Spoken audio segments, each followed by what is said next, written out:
Metenget nandangi ideologi zaman. Kekalian Tuhan, zaman enda menawarkan banyak sekali ideologi, termasuk ukuran-ukuran sukses, termasuk juga makna-makna kehidupan. Maka perlu kita metenget gelah olah kari kita bedne iban tawaran ideologi zaman. Palas percakapan ta ibas sempatan enda ibuat ami ibas kitab Kejadian bindu teluk.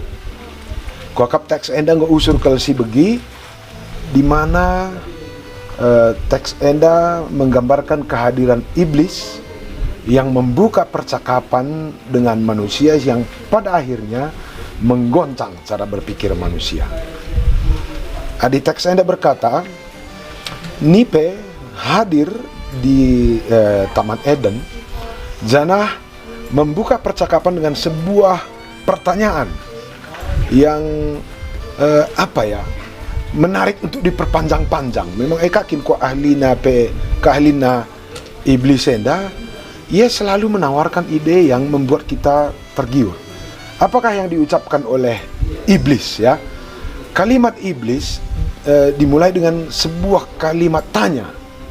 Nina begenda, tuhukin nina dibata, maka krina buah batang kayu bas pekenenda laba cipan kambuhna. Ngeri ya. Tuhukin krina buah batang kayu pekenenda laba cipan kambuhna.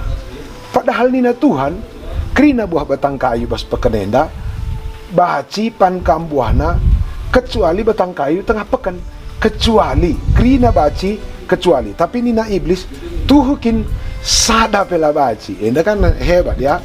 Iblis ini memutar balik fakta. Setunetah iblis maka krina bacipan kecuali, tapi iblis enda memutar balik fakta tuhukin sada pela baci. Perlu dicatat, Senin harus turang bahwa cara kerja iblis itu selalu memutar-mutar balik fakta. Gua akin lang nina dibata bagai usul belas kena, uga akin la benar bagai ban. Maka mari kita mentengat. Iblis itu suka melakukan itu. Kira-kira dikusungkun kam liknya pernah idah handut jelma sekitar ta atau ikutata atau mungkin di lingkungan kita yang suka memutar-mutar balik fakta. Mentengat itu adalah pola kerja berpikir si iblis, memutar balik fakta. Dia tahu itu tidak benar, tapi dia memutarnya.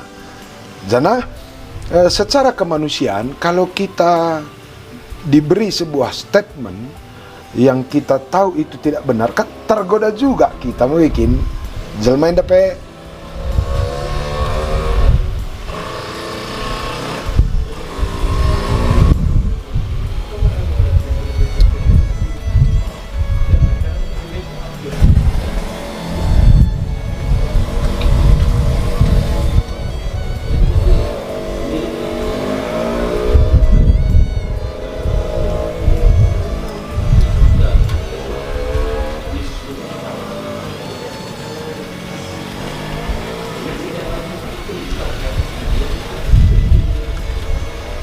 secara kemanusiaan kita bisa juga tergoda ya untuk melakukan defense atau pembelaan terhadap statement yang kita anggap tidak benar.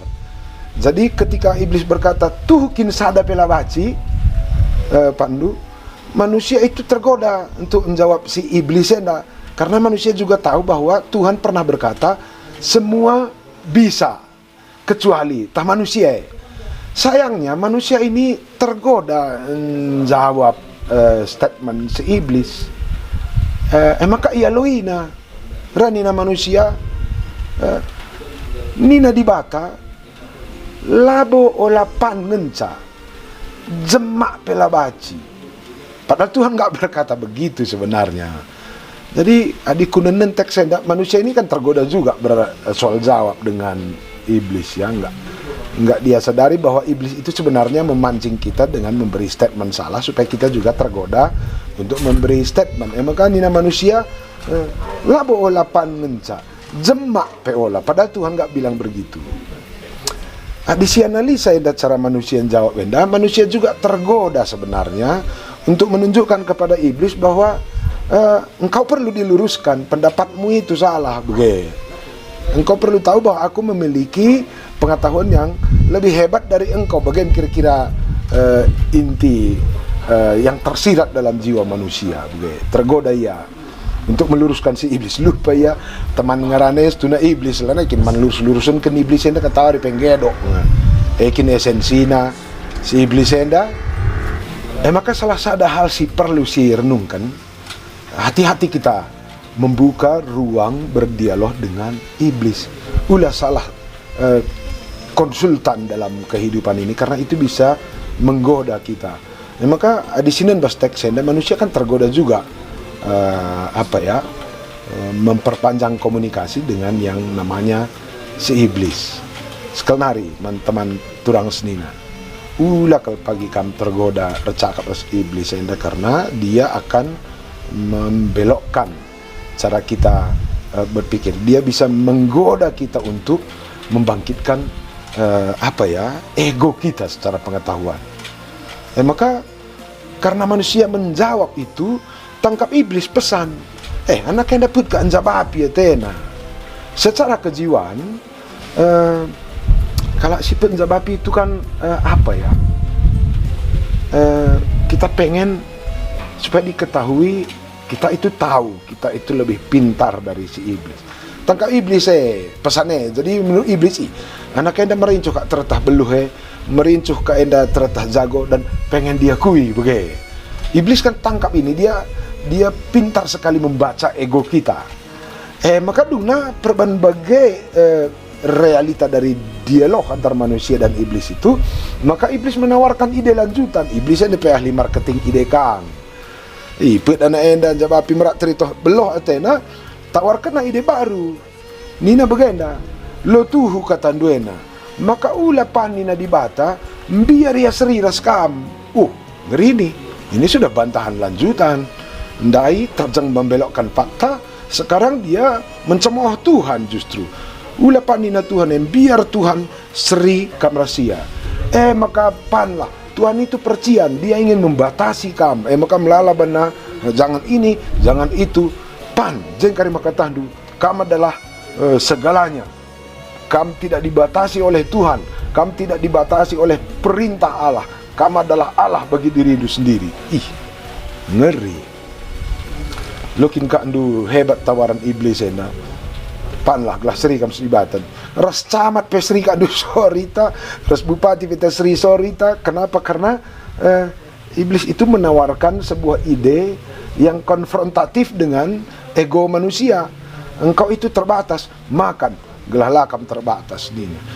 Padahal kita sudah dicipta Allah segambar, seterhormat dirinya. Tapi iblis berkata engkau tidak terhormat di mata Tuhan. Begitu konfrontasinya mindset dengan apa yang sudah dikerjakan oleh Tuhan. Ternyata rasukan iblis ini berhasil. Manusia mengakui statement iblis bahwa kita ini enggak terhormat. Jem persoalan nakrina geluhenda. Iblis enda berhasil menyusupkan dan pikir bahwa kita ini enggak mahal, enggak berharga, enggak terhormat di mata Tuhan.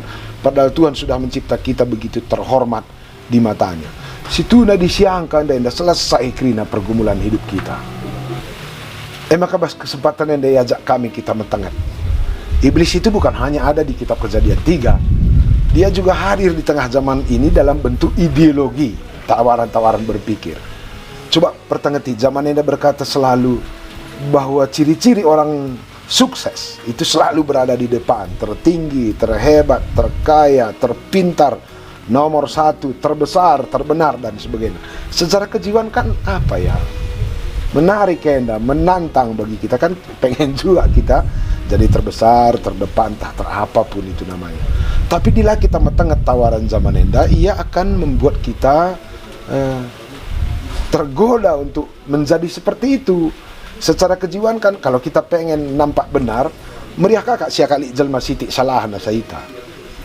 Di merincuh kita teridah pemana besar, kadang secara kejiwaan kita tergoda ada orang yang sedikit lebih kecil dari kita. Dan itulah tantangan terbesar dalam mindset kita. Padahal di sini Tuhan Yesus Kristus dia nggak pernah melakukan itu. Kok di si gumuli bagas-bagas, Tuhan tidak pernah merasa dirinya besar karena kita kecil. Tuhan tidak pernah merasa dirinya benar karena kita salah.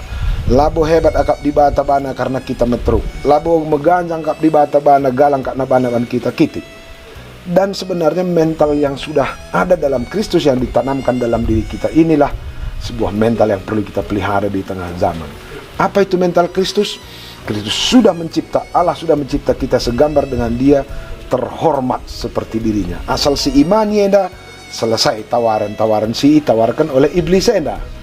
Jadi tandana kita bahwa kita enak enggo mengharga bas mata di bata, terhormat seperti Tuhan, kita akan mengimaninya dalam bentuk memancarkan kehidupan yang berharga di mata Tuhan. Cara tarukur, cara tangerana, bahkan tindakan kita itu akan membuat orang lain berharga, membuat orang lain bermartabat. Cabedan harus iblis. Ada iblis ugakin kita merasa terkucil dan tidak percaya lagi pada Tuhan dan merasa Tuhan itu salah. Cara kerja iblis, tapi cara kerja Tuhan dia selalu memartabatkan kita. Maka orienda ngobaci si lacak dirita. Apakah kita ini didiami oleh spirit dan rohnya Kristus atau kita sedang dirasuki oleh pola berpikir iblis? Ada iblis mengucilkan dan membuat kita ragu pada Tuhan, sementara Tuhan berkata, engkau berharga di mataku dan lakukanlah itu, bahanlah teman dupe maharga.